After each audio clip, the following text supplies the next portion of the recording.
Marley was dead, and that was that. Ebenezer Scrooge knew his old partner was dead, and had been for 7 years this very night, Christmas Eve. And so, once upon a time, on Christmas Eve, Ebenezer Scrooge sat busy in his counting house, trying to figure out ways to spend money, his tax deductions, before the new tax reform bill became law on January 1st. Okay, let's see here. I've written off the Cratchit family as deductions. Oh, I almost forgot Tiny Tim. Well, if I break his other leg, that'll be another medical expense. Oh, the Jacob Marley Fund for the Dreary, 200 thou.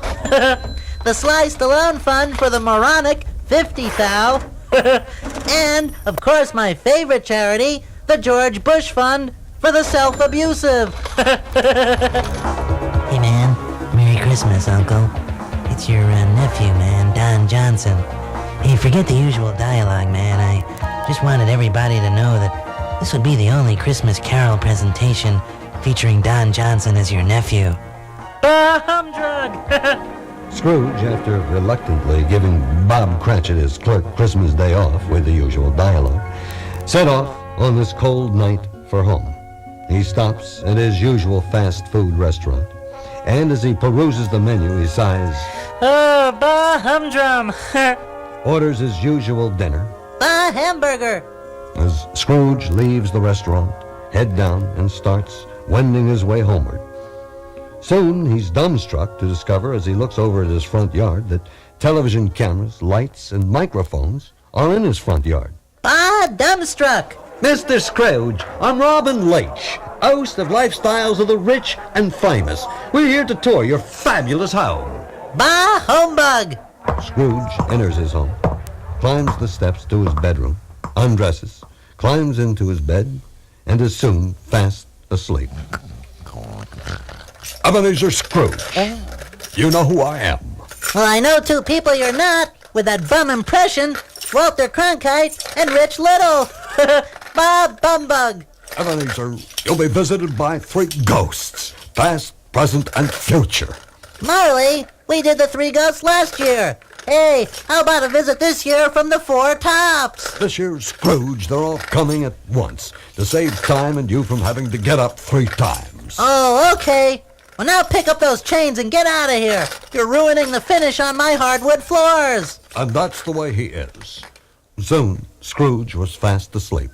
Yo, Ebenezer, wake up, I tell you. I'm the ghost of Christmas past, you know? Wake up, we're going on a trip. Wake up, Ebenezer. Go away. I tell you, even as a ghost, I get no respect at all. Well, I know all about the past. It can't be changed. So don't bother me. I need my ugly rest. Bah, I'm ugly. Okay. Oh, I don't want to say my wife is slow, but it takes her an hour and a half to watch 60 Minutes. Oh, boy, I tell you, that's slow, you know what I mean? Bah, bum joke. Back to sleep. Yo, Scrooge, hey. Yo, this is the ghost of Christmas present. Christmas present? Why should I give you a Christmas present when I don't even give a present to my only living relative? Listen, I already done more dialogue than I did in all the 4 Rockies, 2 Rambos, and 1 Cobra. So, if you don't want to give me no Christmas present, yeah, that's okay. I can go home and decorate my wife, Bridget, Bah, Humburgit! Well, Ebenezer Scrooge, this is the ghost of Christmas future. You'd like to take a look at the future? Are you in it? Well, only Lieutenant Colonel Oliver North knows for sure. Bah, scumbug! Lead on! Well, all right. Here we are, 1989, Christmas. And as you can see, President Johnny Carson and his wife Joan Collins are burning their exes, Alex Moss and Peter Holm, in effigy as Yule logs. Oh, I'm beginning to like the future. What else?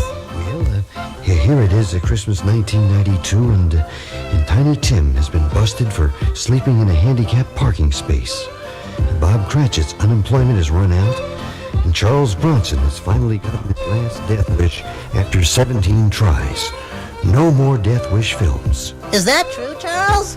Yes. Whoa, what's gonna happen to me, Ghost? Well, nothing, Ebenezer. Well, you're going to remain the same. Each year you'll be repeated on television, seen on commercials, read by millions of children, tortured by comedy writers, well, trying to make you funny and ridiculous. Oh, no, no, no! Please, Ghost, what can I do to avoid that awful fate?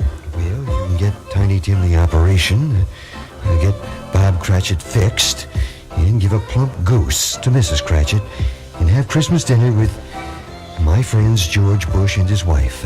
Bah, dumbug! As boring as this story is, anything is better than that future you present to me, Ghost. Forget it! And so, Ebenezer Scrooge lived out his days happily, since on that Christmas day, he stopped at a Dale's Jr. to pick up some dry gruel, played a game of lotto, won $17 million, converted to Judaism, and never ever again thought of Christmas. This is Katharine Hepburn. I'm sorry, Kate. You're too late. So you'll have to join with the others as we all sing A Christmas Carol.